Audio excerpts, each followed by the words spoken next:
صرف رہنے کے حق کے لیے ہے۔ فارس روز آتا، کبھی کاغذات لاتا، کبھی وکیل کے ساتھ بیٹھ کر قانونی باتیں کرتا۔ وہ نہایت شائستہ لہجے میں بات کرتا، مگر اس کے الفاظ میں ایک سرد حساب کتاب چھپا ہوتا۔ مسکان، یہ سب رسمی کارروائی ہے، تمہیں فکر کرنے کی ضرورت نہیں۔ تم بس دادا کی دیکھ بھال کرنا، باقی سب میں سنبھال لوں گا۔ بابا اکثر خاموش رہتے۔ ایک دن جب فارس چلا گیا تو بابا نے آہستہ سے کہا، تمہیں اندازہ بھی ہے تم کیا کرنے جا رہی ہو؟ وہ شخص ہوش میں نہیں ہے۔ تم اس کی بیوی بنو گی یا نرس؟ میں نے نظریں چرا لیں۔ بابا، کم از کم مجھے عزت سے رہنے کا حق تو مل جائے گا۔ بابا کی آواز بھاری ہو گئی۔ عزت خوابوں سے نہیں ملتی مسکان، عزت صبر سے ملتی ہے۔ میں نے پہلی بار محسوس کیا کہ شاید میں جلدی میں ہوں، مگر اب پیچھے ہٹنا میرے لیے کمزوری ہوتا۔ میں نے خود کو سمجھایا کہ یہ قربانی وقتی ہے، بدلے میں مجھے وہ زندگی ملے گی جس کا میں نے ہمیشہ خواب دیکھا تھا۔ چند دن بعد فارس نے ہمیں محل نما گھر دکھانے کے لیے بلایا۔ جیسے ہی ہم گیٹ کے اندر داخل ہوئے، میری سانس رک گئی۔ سنگ مرمر کی سیڑھیاں، لمبے کھجور کے درخت، فوارے جن کا پانی دھوپ میں چمک رہا تھا۔ میں نے کبھی ایسا منظر قریب سے نہیں دیکھا تھا۔ بابا خاموش تھے، مگر ان کی آنکھوں میں تشویش صاف دکھائی دے رہی تھی۔ ہم اندر داخل ہوئے تو دیواروں پر سونے کی کاریگری، اونچی چھتوں سے لٹکتے فانوس اور نرم قالینوں کی خوشبو نے مجھے ایک لمحے کے لیے سب کچھ بھلا دیا۔ فارس نے مسکرا کر کہا، یہ تمہارا گھر ہوگا۔ میرا دل زور سے دھڑکا۔ میرا؟ ہاں، جب نکاح ہو جائے گا۔ ہم ایک لمبے کوریڈور سے گزرتے ہوئے ایک بڑے کمرے کے سامنے رکے۔ فارس نے دروازہ کھولا۔ اندر مشینوں کی ہلکی آواز گونج رہی تھی۔ میں نے احتیاط سے قدم رکھا۔ بڑے بستر پر ایک بوڑھا شخص لیٹا تھا، چہرہ کمزور، جسم پر پٹیاں، سانس لینے والی مشینیں اطراف میں لگی ہوئی، آنکھیں نیوا مگر خالی سی۔ یہ شیخ عبداللہ ہیں، فارس نے سنجیدگی سے کہا۔ پچھلے 10 سال سے کومے میں ہیں۔ ڈاکٹر کہتے ہیں کہ امید کم ہے مگر زندگی باقی ہے۔ میں کچھ لمحے خاموش کھڑی رہی۔ میرے خوابوں کے محل کے بیچوں بیچ ایک خاموش بے جان وجود پڑا تھا۔ یہ وہ حقیقت تھی جس کا میں نے اندازہ نہیں لگایا تھا۔ بابا نے سخت لہجے میں کہا، یہ شادی نہیں، سودا ہے۔ فارس نے تحمل سے جواب دیا، نہیں چچا، یہ معاہدہ ہے۔ مسکان کو رہنے کا حق ملے گا، شیخ کو خدمت ملے گی، دونوں کو فائدہ ہوگا۔ میں بستر کے قریب گئی، بوڑھے کے ہاتھ پر نظر پڑی، چھریوں سے بھرا ہوا، کمزور مگر کسی زمانے میں شاید طاقتور رہا ہوگا۔ اچانک میرے دل میں ہلکی سی ہمدردی جاگی۔ فارس نے کہا، نکاح سادہ ہوگا، چند گواہ، وکیل اور قانونی دستاویزات۔ بابا نے آخری بار مجھے دیکھا، ابھی بھی وقت ہے مسکان۔ میں نے آہستہ سے کہا، میں تیار ہوں۔ نکاح کا دن آیا تو سب کچھ غیر معمولی حد تک خاموش تھا۔ چند افراد موجود تھے، قاضی نے رسمی سوال پوچھے، میری آواز کانپ رہی تھی، مگر میں نے قبول ہے کہہ دیا 3 بار۔ اسی لمحے میں نے محسوس کیا جیسے میری پرانی زندگی پیچھے رہ گئی ہو۔ بابا نکاح کے فوراً بعد چلے گئے۔ انہوں نے مجھ سے کچھ نہیں کہا، بس ایک لمحے کے لیے میرا سر چوم کر باہر نکل گئے۔ ان کی آنکھوں میں آنسو تھے اور میں پہلی بار اندر سے خالی سی محسوس کرنے لگی۔ رات کو مجھے اسی عالیشان کمرے میں بھیج دیا گیا جہاں شیخ عبداللہ مشینوں کے سہارے سانس لے رہے تھے۔ میں دروازے کے قریب چند لمحے کھڑی رہی۔ باہر سب کچھ سنہری تھا، اندر سب کچھ خاموش اور ساکت۔ میں نے دل ہی دل میں خود سے کہا، یہ میری اپنی پسند تھی، اب مجھے اسے قبول کرنا ہوگا۔ مگر مجھے نہیں اندازہ تھا کہ اصل آزمائش ابھی شروع ہونے والی ہے، اور وہ پہلی رات میرے خوابوں کی دنیا کو ہمیشہ کے لیے بدل دینے والی تھی۔ نکاح کے بعد جب مجھے اس کمرے میں اکیلا چھوڑ دیا گیا تو دروازہ بند ہوتے ہی ایک عجیب سا سکوت پورے ماحول پر چھا گیا۔ باہر محل کی روشنی، خدمت گاروں کی آہٹ اور فواروں کی آوازیں تھیں، مگر اس کمرے کے اندر صرف مشینوں کی مسلسل بیپ بیپ سنائی دے رہی تھی۔ میں آہستہ آہستہ قدم رکھتی ہوئی بستر کے قریب آئی۔ شیخ عبداللہ اسی طرح سیدھے لیٹے ہوئے تھے، آنکھیں نیم کھلی، سانس مشین کے ذریعے آہستہ آہستہ چل رہی تھی۔ ان کے چہرے پر گہری جھریاں تھیں، جیسے وقت نے ان پر اپنی مہر ثبت کر دی ہو۔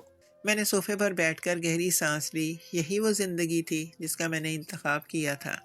میں نے آہستہ سے کہا، شیخ صاحب، میں مسکان ہوں، آپ کی بیوی۔ میری آواز خود مجھے اجنبی سی لگی۔ کوئی جواب نہیں آیا، صرف مشینوں کی ہلکی آواز۔ رات گہری ہوتی گئی۔ میں نے اپنے آنسو پونچھے اور خود کو مضبوط بنانے کی کوشش کی۔ یہ سب وقتی ہے، مجھے صرف خدمت کرنی ہے بس۔ مگر جیسے جیسے وقت گزرتا گیا کمرے کی خاموشی بھاری ہوتی گئی۔ مجھے محسوس ہوا جیسے کوئی مجھے دیکھ رہا ہو۔ میں نے چونک کر بستر کی طرف دیکھا۔ شیخ کی آنکھیں اسی طرح چھت کی طرف تھیں، مگر ایک لمحے کے لیے مجھے لگا جیسے ان کی پلک ہلکی سی جنبش کر گئی ہو۔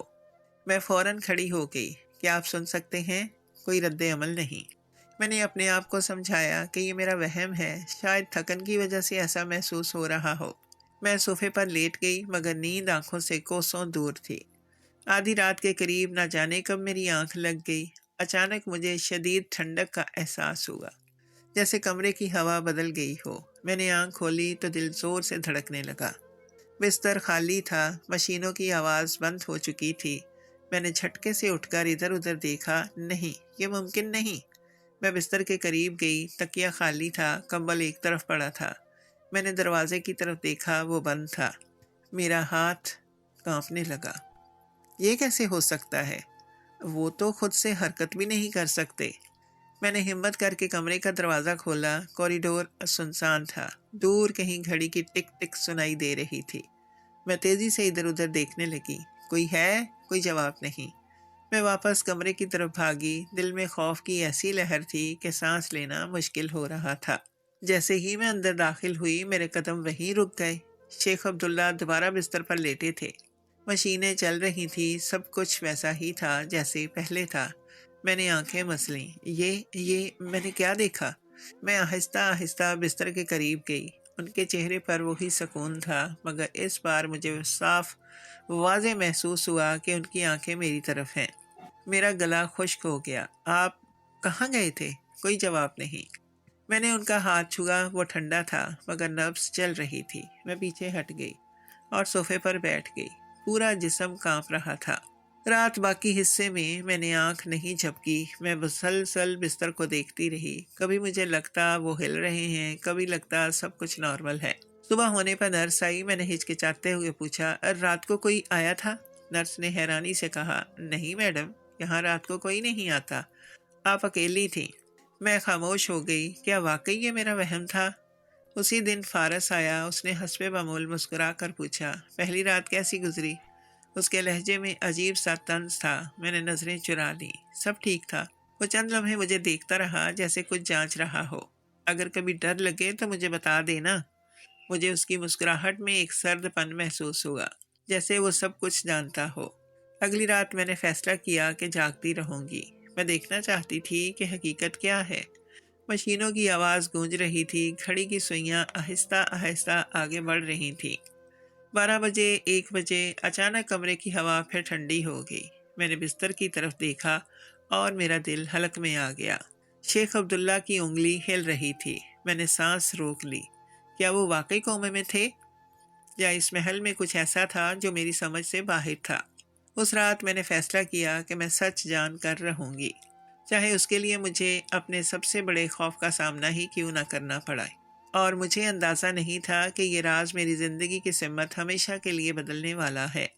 اگلی رات میں نے خود سے وعدہ کیا کہ میں آنکھ نہیں جھپکوں گی۔ میں حقیقت جاننا چاہتی تھی۔ کمرے کی تمام روشنیاں مدھم تھیں، صرف مشینوں کی سبز اور نیلی لائٹس دیواروں پر عجیب سائے بنا رہی تھیں۔ میں صوفے کی بجائے اس بار بستر کے قریب ایک کرسی رکھ کر بیٹھ گئی۔ میری نظریں مسلسل شیخ عبداللہ کے چہرے پر جمی ہوئی تھیں۔ گھڑی کی سوئیاں آہستہ آہستہ آگے بڑھ رہی تھیں۔ 12 بجے، 1 بجے، پھر 2 بج گئے۔ ہر گزرتا لمحہ میرے اعصاب کو مزید کھینچ رہا تھا۔ اچانک وہی ٹھنڈی ہوا۔ میں نے چونک کر ارد گرد دیکھا۔ کھڑکیاں بند تھیں، اے سی پہلے جیسا ہی چل رہا تھا، مگر فضا میں ایک عجیب سی تبدیلی تھی، جیسے کمرے کی سانس رک گئی ہو۔ میں نے دوبارہ شیخ کی طرف دیکھا۔ ان کی پلکیں ہلیں۔ اس بار میں نے واضح دیکھا۔ میری سانس رک گئی۔ کرسی سے اٹھ کھڑی ہوئی اور بستر کے قریب جھک گئی۔ شیخ صاحب، ان کی آنکھیں آہستہ آہستہ میری طرف مڑی۔ میرے جسم میں سنسنی دوڑ گئی۔ وہ 10 سال سے کومے میں تھے، سب یہی کہتے تھے، مگر اس لمحے ان کی آنکھوں میں ایک شعور تھا، ایک بیداری تھی۔ میں پیچھے ہٹ گئی۔ دل تیزی سے دھڑک رہا تھا۔ آپ سن سکتے ہیں؟ ان کی آنکھوں کے کنارے سے ایک آنسو بہہ نکلا۔ میں ساکت رہ گئی۔ وہ آنسو میرے تمام خوف پر بھاری تھا۔ اس میں درد تھا، التجا تھی، جیسے کوئی قید میں بند ہو اور بول نہ پا رہا ہو۔ میں نے ہمت کر کے ان کا ہاتھ تھاما۔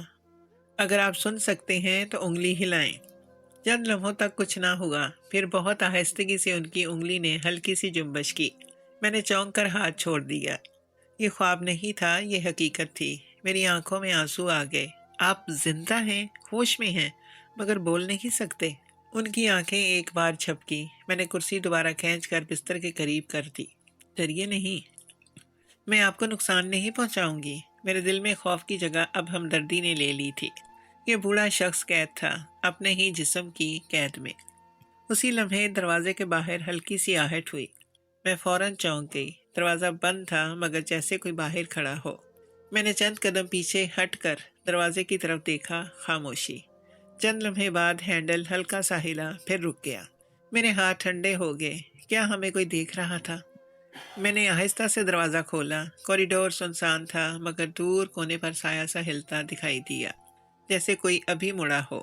میں واپس کمرے میں آئی۔ شیخ عبداللہ کی آنکھیں پھر چھت کی طرف تھیں۔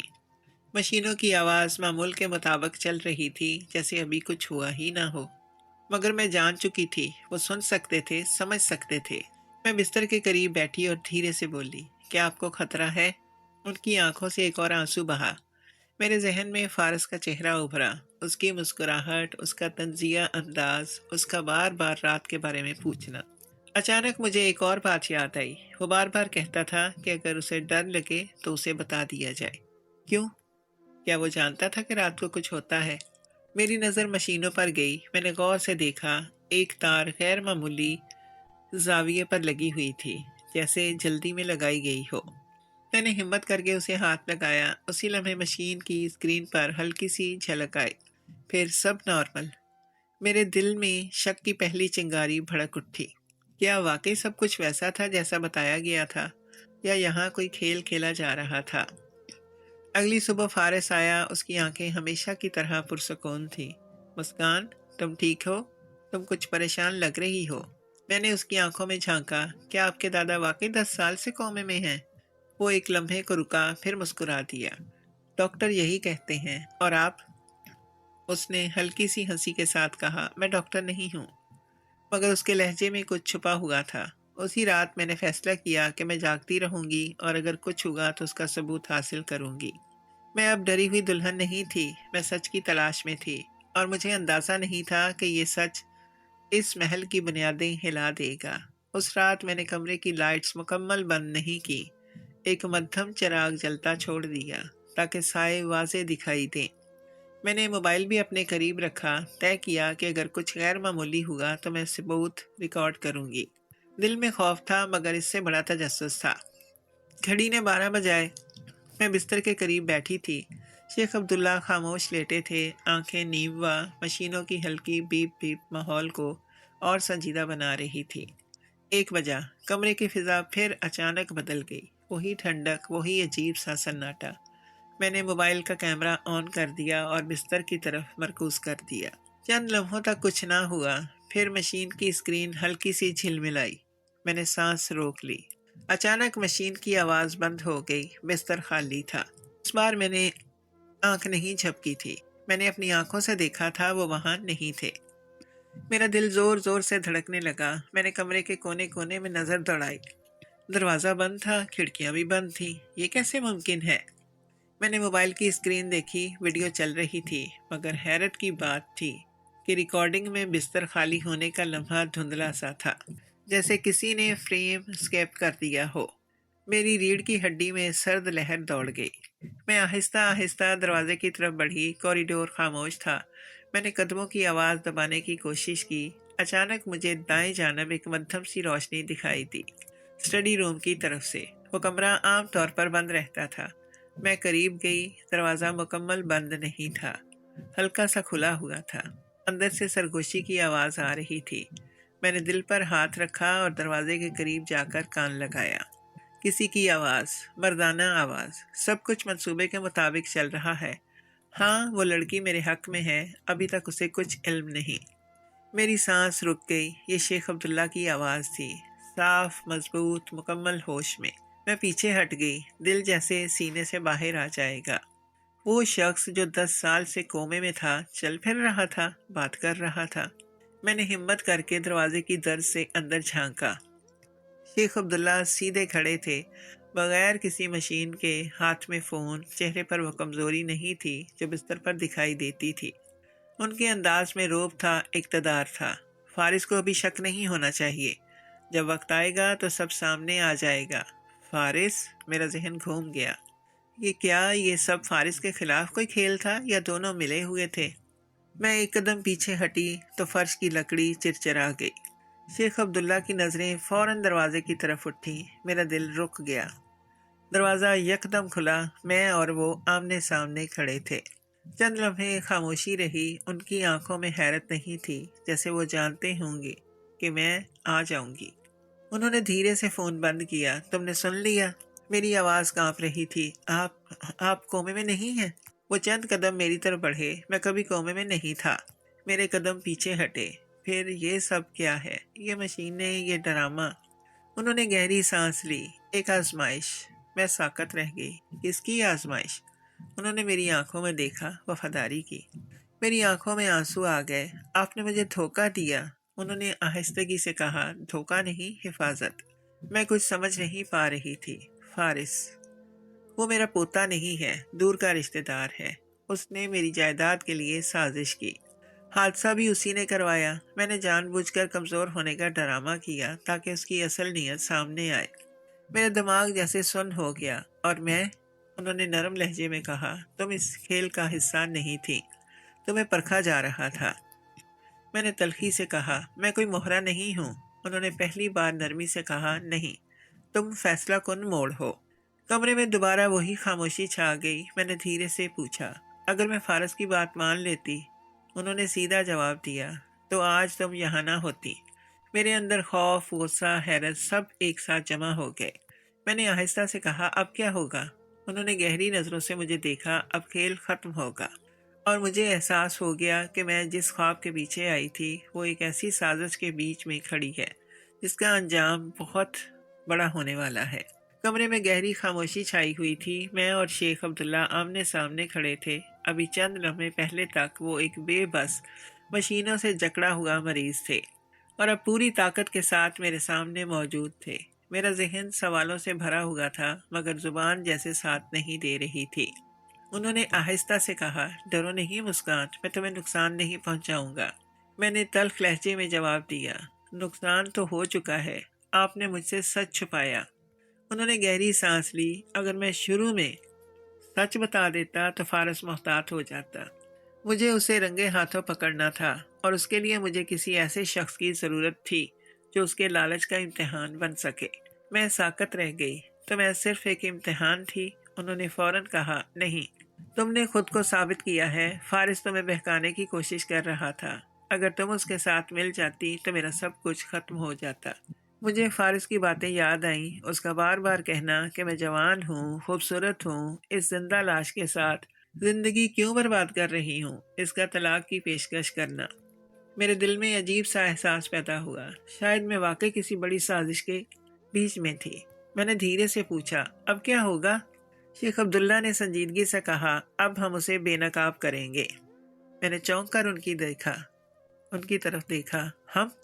انہوں نے سر ہلایا۔ ہاں، تم اور میں، ہم۔ میں چند لمحے خاموش رہی۔ اندر کہیں خوف تھا کہ اگر فارس کو شک ہو گیا تو وہ کیا کرے گا، مگر دوسری طرف ایک عزم بھی تھا، میں اب مزید مہرہ نہیں بننا چاہتی تھی۔ شیخ نے میز کی دراز کھولی اور چند فائلیں نکالیں۔ یہ وہ دستاویزات ہیں جن میں فارس نے غیر قانونی ٹرانسفر کیے ہیں۔ اس نے سمجھا کہ میں بے ہوش ہوں، مگر میں سب سن رہا تھا۔ اس نے وکیلوں کو خریدنے کی کوشش کی، میرے دستخط جعلی بنائے اور تمہیں بھی استعمال کرنا چاہا۔ میں نے حیرت سے فائلوں کو دیکھا۔ آپ نے پہلے کارروائی کیوں نہیں کی؟ انہوں نے آہستہ سے کہا، کیونکہ میں ثبوت چاہتا تھا، اور میں دیکھنا چاہتا تھا کہ میرے ارد گرد کون وفادار ہے اور کون دشمن۔ میں نے گہری سانس لی۔ اگر اسے پتہ چل گیا کہ آپ ہوش میں ہیں تو؟ ان کے چہرے پر ہلکی سی مسکراہٹ آئی۔ تو وہ خود اپنی غلطی کرے گا۔ لالچ ہمیشہ جلدی کروا دیتا ہے۔ اسی لمحے دروازے پر دستک ہوئی۔ میں چونک گئی۔ شیخ نے فوراً دوبارہ بستر کی طرف قدم بڑھائے اور چند سیکنڈ میں مشینوں کے ساتھ لیٹ گئے۔ میں حیران رہ گئی کہ وہ کتنی مہارت سے دوبارہ مریض کا روپ دھار سکتے ہیں۔ میں نے دروازہ کھولا، باہر فارس کھڑا تھا۔ سب ٹھیک ہے؟ اس نے کمرے میں جھانکتے ہوئے پوچھا۔ میرا دل تیزی سے دھڑک رہا تھا، مگر میں نے خود کو سنبھالا۔ جی، سب معمول کے مطابق ہے۔ وہ اندر آیا، اس کی نظر بستر پر گئی، مشینیں چل رہی تھی، شیخ بالکل بے حرکت تھے۔ فارس میرے قریب آ کر دھیرے سے بولا، مسکان، میں نے سوچا ہے ہمیں جلد فیصلہ کرنا ہوگا۔ دادا کی حالت کبھی بھی خراب ہو سکتی ہے۔ اگر کچھ ہو گیا تو قانونی معاملات پیچیدہ ہو جائیں گے۔ بہتر ہے کہ تم طلاق کے کاغذات پر دستخط کر دو۔ میں نے پہلی بار اس کی آنکھوں میں سیدھا دیکھا۔ میں اپنے شوہر کو اس حالت میں نہیں چھوڑ سکتی۔ اس کے چہرے پر ایک لمحے کے لیے ناگواری آئی، مگر اس نے فوراً مسکراہٹ اوڑھ لی۔ تم بہت جذباتی ہو، مگر یہ دنیا جذبات سے نہیں چلتی، میں نے پرسکون لہجے میں کہا، اور دھوکے سے بھی نہیں۔ وہ ایک لمحے کو چونکا، جیسے میں نے کوئی اشارہ دیا ہو۔ کیا مطلب؟ میں نے فوراً بات بدل دی۔ میرا مطلب ہے کہ میں جلدی میں فیصلہ نہیں کرنا چاہتی۔ فارس چند لمحے مجھے دیکھتا رہا، شاید وہ میرے چہرے سے کچھ پڑھنے کی کوشش کر رہا تھا۔ پھر بولا، ٹھیک ہے، مگر یاد رکھنا وقت زیادہ نہیں ہے۔ وہ کمرے سے باہر نکل گیا۔ دروازہ بند ہوتے ہی میں نے گہری سانس لی۔ چند لمحے بعد شیخ عبداللہ دوبارہ اٹھ بیٹھے۔ دیکھا؟ انہوں نے کہا، وہ بے چین ہو رہا ہے، یہی وقت ہے۔ میں نے ہمت جمع کی۔ کیا کرنا ہوگا؟ انہوں نے سنجیدگی سے کہا، کل صبح میں سب کے سامنے حقیقت ظاہر کروں گا، مگر اس سے پہلے مجھے تمہاری مکمل حمایت چاہیے۔ میں نے چند لمحے سوچا، یہ فیصلہ صرف دولت یا محل کا نہیں تھا، یہ سچ اور جھوٹ کے درمیان کھڑے ہونے کا تھا۔ میں نے مضبوط آواز میں کہا، میں آپ کے ساتھ ہوں۔ ان کی آنکھوں میں پہلی بار حقیقی سکون دکھائی دیا، مگر مجھے اندازہ نہیں تھا کہ اگلی صبح اس محل میں ایسا طوفان اٹھنے والا ہے جو سب کچھ بدل دے گا۔ اگلی صبح محل کی فضا معمول سے مختلف تھی۔ مجھے ایسا محسوس ہو رہا تھا جیسے دیواریں بھی کسی آنے والے طوفان سے باخبر ہوں۔ میں نے رات بھر آنکھ نہیں جھپکی تھی، ذہن میں ایک ہی سوال گونج رہا تھا، کیا واقعی آج سب کچھ بدل جائے گا؟ شیخ عبداللہ نے صبح ہوتے ہی دوبارہ بستر پر کمزور مریض کا روپ دھار لیا۔ مشینیں آن، آنکھیں نیوا، جسم بے حرکت۔ اگر میں خود سچ نہ جانتی ہوتی تو شاید کبھی یقین نہ کرتی کہ وہ مکمل ہوش میں ہیں۔ تقریباً 10 بجے فارس حسب معمول مسکراتے ہوئے اندر آیا۔ اس کے ساتھ ایک وکیل بھی تھا، ہاتھ میں فائل تھی۔ گڈ مارننگ مسکان، اس نے نرمی سے کہا، ہمیں کچھ ضروری کاغذات پر بات کرنی ہے۔ میں نے پرسکون انداز میں سر ہلا دیا۔ وہ بستر کے قریب گیا اور ایک نظر شیخ پر ڈالی۔ دادا جان کی حالت ویسی ہی ہے، شاید زیادہ وقت نہیں ہے۔ اس کے لہجے میں دکھ سے زیادہ حساب کتاب تھا۔ وکیل نے فائل کھولی۔ میڈم، اگر آپ یہاں دستخط کر دیں تو جائیداد کی منتقلی کا عمل آسان ہو جائے گا۔ میں نے کاغذات لیے، نظر دوڑائی۔ یہ دراصل پاور آف اٹارنی کی دستاویزات تھی، جس کے ذریعے مکمل اختیار فارس کو منتقل ہونا تھا۔ میں نے آہستہ سے پوچھا، اگر میں دستخط نہ کروں تو؟ فارس نے مسکرا کر کہا، تو قانونی پیچیدگیاں بڑھ جائیں گی۔ تم جوان ہو، تمہیں ان سب جھمیلوں کی کیا ضرورت؟ میں سب سنبھال لوں گا۔ اسی لمحے کمرے کے دروازے پر ہلکی سی دستک ہوئی۔ 2 مضبوط گارڈ اندر داخل ہوئے اور خاموشی سے دیوار کے ساتھ کھڑے ہو گئے۔ فارس چونکا، یہ کیا ہے؟ میں نے کچھ نہیں کہا، بس بستر کی طرف دیکھا۔ چند لمحوں بعد مشین کی آواز بند ہوئی، کمرے میں خاموشی چھا گئی۔ فارس نے چونک کر بستر کی طرف دیکھا، اور پھر وہ منظر سامنے آیا جس نے اس کی سانس روک دی۔ شیخ عبداللہ آہستہ آہستہ سیدھے ہو کر بیٹھ گئے۔ مشینوں کی نالیاں ایک طرف ہٹ گئیں۔ آنکھوں میں کمزوری نہیں بلکہ وہی روب اور اختیار تھا جو میں نے رات کو دیکھا تھا۔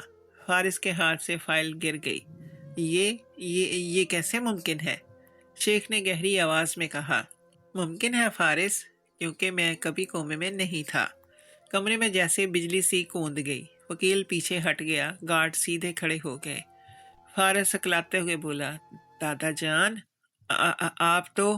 شیخ نے سخت لہجے میں کہا، میں دیکھ رہا تھا، سن رہا تھا، تمہاری ہر سازش، ہر جعلی دستخط، ہر خفیہ ملاقات۔ فارس کا چہرہ سفید پڑ گیا۔ آپ کے پاس کوئی ثبوت نہیں؟ شیخ نے ہاتھ اٹھایا، ثبوت بھی ہے اور گواہ بھی۔ انہوں نے میری طرف اشارہ کیا۔ میرا دل تیزی سے دھڑکا، مگر میں آگے بڑھ کر ان کے ساتھ کھڑی ہو گئی۔